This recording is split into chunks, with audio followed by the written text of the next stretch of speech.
बिस्मिल्लाहिर्रहमानिर्रहीम और अस्सलाम वालेकुम। आसिम मुनीर्स डिफेक्टो फॉर्म 47 मिलिट्री राज जैसे हिजबुल्लाह हैं और दूसरे हैं, उनको फाइनेंस करने से वो बाज ना आए, उन्हें सपोर्ट करने से बाज ना आए, अपनी प्रॉक्सीज जो है उन्होंने एक्टिवेट करने से अपने आप को ना रोका तो हम फिर ईरान की तबाही कर देंगे। अब याद कीजिए वो जो 14 पॉइंट थे जिनके ऊपर इनिशियल मुआहदा हुआ, उसके अंदर एक पॉइंट ये भी था कि ईरान को नहीं कहा जाएगा कभी भी कि वो अपनी प्रॉक्सीज से पीछे हटें या ईरानी प्रॉक्सीज को निशाना खित्ते में नहीं बनाया जाएगा। ये उसका एक अहम नुक्ता था। तो ईरान पहले ही वो अपने लिए एक किस्म की रेड लाइन लगा चुका है कि हमने इससे पीछे नहीं जाना। जैसे ही उनका ये बयान मीडिया की नजर हुआ, ईरान का जो डेलीगेशन था उन्होंने कहा कि हमने अब मजीद इसमें बैठ के आपके साथ नेगोशिएशन नहीं करनी। अब ये सबके लिए मतलब हमारे वाले जो गए थे उन बेचारों की तो मां ही मर गई ना। मां मर गई का मतलब मैं एक मुहावरतन कह रहा हूं कि उनको तो जैसे कहते हैं ना, सांप सूंघ गया। उनको समझ ना आए कि हम जाए कहां, हमने तो ये सारी तस्वीरों के लिए मामला बनाया था, तो अब ये किस तरफ चल निकला है। बहरहाल आखिरी खबरें आने तक वैसे तो मीडिया डिफरेंट किस्म के क्लेम कर रहा है। कोई कहता है कि जेडी वैंस वहां से रवाना हो गए स्विट्जरलैंड से, कोई कहता है कि उनसे पहले ईरान वहां से रवाना हो गया, लेकिन मेरे ख्याल में रवाना कोई नहीं हुआ। उसी प्रॉपर्टी पे होंगे या उसी प्रॉपर्टी के आगे पीछे लोग होंगे, मतलब उसी होटल में या उससे आगे पीछे वहीं स्विट्जरलैंड में ही। लेकिन ईरान ने इस बात से इनकार कर दिया कि जब तक सदर ट्रंप इस तरह के बयान देने से बंद नहीं करते और अपने ये अल्फाज वापस नहीं लेते जो उन्होंने आज अदा किए हैं, हम मजीद इस नेगोशिएशन में नहीं बैठेंगे। तो एक तौतल आप कहें, खलल कह लें, मुज़ाकरात के अंदर आ गया और वजह बनी सदर ट्रंप के बयानात। अच्छा, वैसे सभी हैरान हैं कि एक तरफ सदर ट्रंप जो है वो मुज़ाकरात करवा रहे हैं, जेडी वैंस को भेजा गया है। फिर आपको ये भी बताया कि जेडी वैंस कमरे में बेचारे पहले ही पहुंच गए, प्रेस भी मौजूद थी, तस्वीर भी लेना चाहते थे। तो ऑप्टिक्स में भी ईरान जो है वो टफ गाय वाला अपना एक स्टांस दिखाने की कोशिश कर रहा है। तो फिर ये जब सदर ट्रंप ये बयानात देते हैं तो उससे उन्हें एक्सपेक्ट तो करना चाहिए कि ईरान रिटेलिएट करेगा, और वही हुआ। ईरान ने इस पर रिटेलिएट किया। अब आने वाले दिनों में क्या होता है, ये मुज़ाकरात हो पाते हैं नहीं हो पाते, बात आगे चलती है नहीं चलती, ये पता चल जाएगा। मेरा तो ख्याल है कि बात चलेगी। लेकिन जैसे ही ये मुज़ाकरात ऑफ हुए, जो पूरी दुनिया के अंदर क्रूड की प्राइसेस हैं, तेल की कीमतें हैं, वो कम से कम $3 ऊपर चली गई। और $3 कह लीजिए या तकरीबन कोई $2.5 और 3% के करीब वो तेल की कीमतें जो हैं वो ऊपर चली गई फौरी तौर पर। लेकिन ये इतनी बड़ी फ्लक्चुएशन नहीं है कि इनसे रेट पूरी दुनिया के अंदर बदलें। किसी ने सवाल पूछा था कि एक बैरल में कितने लीटर होते हैं, तो ये 160 लीटर के करीब एक बैरल में होते हैं। स्पेसिफिकली ये 159 पॉइंट समथिंग, मतलब 106, आप राउंड फिगर लगा लें कि तकरीबन 160 लीटर जो तेल होता है वो एक बैरल में होता है। और गैलन जो अमेरिका के अंदर बिकता है उसके अंदर तकरीबन 3.75 या 3.78 लीटर्स होते हैं। 4.25 लीटर का तकरीबन एक गैलन होता है।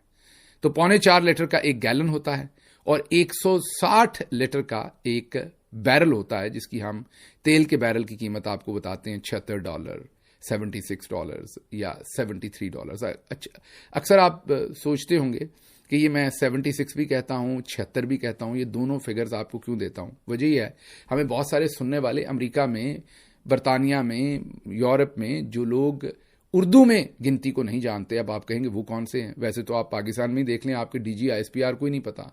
अगर मैं 59 कहूंगा तो उन्हें नहीं पता होगा कि 59 क्या है, क्योंकि वो 58 को 58 कहते हैं।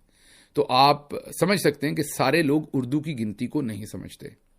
इसी तरीके से लोग 79 और 89 के अंदर भी कंफ्यूज करते हैं। लेकिन बहुत सारे लोग जो पाकिस्तान में पैदा नहीं हुए, पाकिस्तानी पेरेंट्स के घर में, जिनके माँ बाप पाकिस्तानी हैं लेकिन वो अमेरिका में पैदा हुए या बरतानिया में पैदा हुए या वो वेस्ट में पैदा हुए कहीं भी, और वो जाहिर है पाकिस्तानी स्कूलों में नहीं पढ़े, उर्दू को लिख नहीं सकते, उस तरीके से पढ़ नहीं सकते, लेकिन माँ बाप उर्दू बोलते थे तो वो जब उर्दू को सुन के वो समझ सकते हैं लेकिन लिख और पढ़ नहीं सकते। तो उनके लिए फिर ये जरूरी होता है कि हम उसी गिनती को अंग्रेजी में भी आपके सामने रख दें ताकि उन्हें एग्जैक्ट फिगर्स का पता चले कि हो क्या रहा है। तो अब ये तेल की कीमतें भी ऊपर गई हैं, लेकिन ये तो मेरा ख्याल एक आध दिन में फिर अगला सेशन बैठेगा तो फिर नीचे आ जाएंगी। तो फिलहाल ईरान कभी भी यूरेनियम जो है इनरिच करने से अपने बुनियादी हक से पीछे नहीं हटेगा। ये ईरानी जो सदर है मसूद साहब, उनका बयान है। वो कहते हैं कि हम एटम बम नहीं बनाएंगे, لیکن جو ہمارے پیسفل یوزیج ہیں، میں نے ایک دن پہلے بھی بتایا تھا کہ ایون کینسر جیسی مرض کا علاج بھی نیوکلیر ٹیکنالوجی سے ہوتا ہے. یہی سارا نیوکلیر کا جو کام جو آگے جا کے بم بنانے کے کام آ سکتا ہے، وہ انیشل سٹیجز میں ان چیزوں کے کام بھی آتا ہے. اس لیے انہوں نے کہا کہ ہم ہیلتھ کیئر کے لیے اور باقی سول استعمال کے لیے نیوکلیر کو استعمال کرتے رہیں گے، یورینیم کو انرچ کرتے رہیں گے، اس سے ہمیں کوئی نہیں روک سکتا. پھر دوسری طرف اسرائیلی فوج جو بالکل کمیٹڈ ہے کہ ہم نے اس ڈیل کو توڑ نہیں چڑھنے دینا، بار بار وہ حزب اللہ کے ٹھکانوں پر لبنان میں حملہ کر رہے ہیں. انہوں نے کہا ہے کہ لیبنان میں سیکیورٹی زون میں ہماری فوج رہے گی، اور جب ہمارا دل کرے گا، ہمیں ممکنہ خطرہ محسوس ہوگا تو ہم ان پر حملہ کر دیں گے. تو جو صدر ٹرمپ ان سے ڈیمانڈ کر رہے ہیں، جو جے ڈی وینس ان سے ڈیمانڈ کر رہے ہیں، وہ اسرائیل کرنے کو تیار فی الحال نہیں ہے. ہو جائے گا ایونچولی کہ نہیں ہو جائے گا، کیونکہ امریکہ کسی صورت یہ جنگ نہیں کرنا چاہتا، ان کے مفاد میں نہیں ہے. ڈیٹیل سے بتا چکا ہوں، ان کا سی پی آئی انڈیکس، ان کے مہنگائی، تمام چیزیں آپ کو ڈیٹیل میں بتا چکا ہوں کہ نہ یورپ افورڈ کرتا ہے، نہ امریکہ افورڈ کرتا ہے. پوری دنیا کی اکانومی کو چوک کر دیتے ہیں ایران والے جب وہ آبنائے ہرمز کو بند کر دیتے ہیں. اس وقت بھلے مذاکرات کے اندر خلل آیا ہے، آبنائے ہرمز جو ہے وہ بالکل کھلا ہوا ہے، اور وہاں پر تیل کی سپلائی جو ہے وہ رواں دواں ہے، اور وہاں پر ابھی تک کہا جا رہا ہے کہ ملینز آف بیرل جو ہیں وہ وہاں سے گزر چکے ہیں جب سے اس معاہدے پر دستخط ہوئے ہیں. آگے بڑھتے ہیں، اگلی خبر آپ کے سامنے رکھتے ہیں قومی اسمبلی سے.